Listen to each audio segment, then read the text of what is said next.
In this bulletin, a call is made to collect magazines to fight weak printer cartridge patents in court.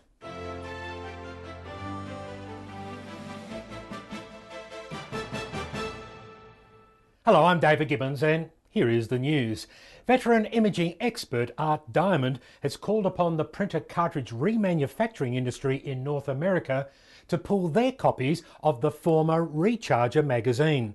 All 277 editions of this iconic journal over 14 years will become a useful resource tool for patent attorneys, industry experts and leaders wishing to challenge weak imaging patents.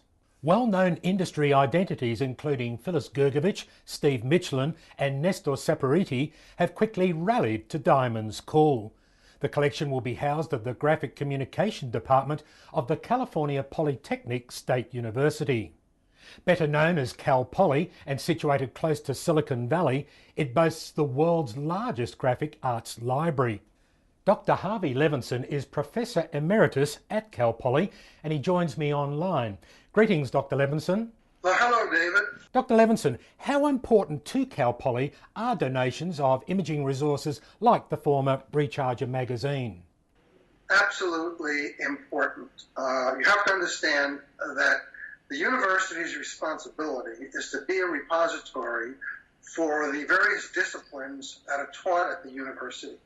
Graphic communication is a very large and one of the oldest disciplines at Cal Poly, and it's vital that we be a resource, not only for our students, but for industry, both nationally and internationally, in terms of providing information, doing research for them, and the collection that we have that's growing, the collection that Art Diamond helped put together is absolutely vital to us being able to execute our mission as educators. Has Cal Poly been called upon in the past to provide expert testimony in court upon such prior art collections?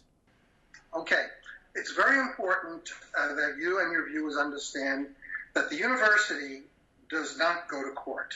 The university, as is the case with most universities, are not permitted to side with a defendant or a plaintiff.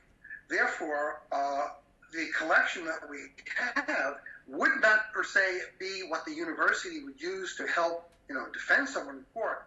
However, faculty members are typically called upon as independent consultants to provide expert testimony based on prior art and other evidence, other disclosures that are required in lawsuits. But this is done primarily separate from the university. Now, the importance of the collection as a prior art collection is that it's accessible. It's all in one spot.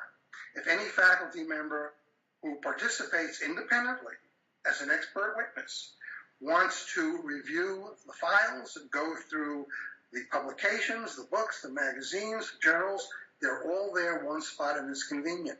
And this collection is not only for the university, it's open to the public. Therefore, any person from industry who's doing explorations for prior art or for any other purpose is allowed to come in and review the collection or request through the university that a search be done for them. Dr. Levinson, on the matter of prior art as it relates to patents, how is access to a centralised and focused library particularly valuable for those in the imaging industry? Okay, these libraries are very important as prior art because very often patent examiners rely only on previous patents as prior art. A lot of them are not aware of the technology, particularly in esoteric fields such as graphic communication. A lot of them are not aware that there are publications, there are journal articles, there are books, there are magazines that describe certain technologies about patents that are out there. And by having this library, we have an opportunity to actually educate the examiners about what prior art is out there that they would never really be aware of. And this is particularly important for underlying secondary considerations, like determining whether there's commercial success or long-felt need or failure of others, or whether prior art teaches away from an invention, or whether there's copying involved. All of this will not show up in previous patents, but will show up in published prior art. And here's where libraries such as we have at Cal Poly can be very helpful in patent cases. Dr. Levinson, I would expect that our viewers have imaging resources that they may also wish to add to the Cal Poly collection. How can they contact the university? Well, they can simply send me an email or telephone me, or they can contact the chair of the graphic communication department, Ken Macro, through his email or telephone number. Incidentally, I don't know if you're aware of this, I am now Professor Emeritus.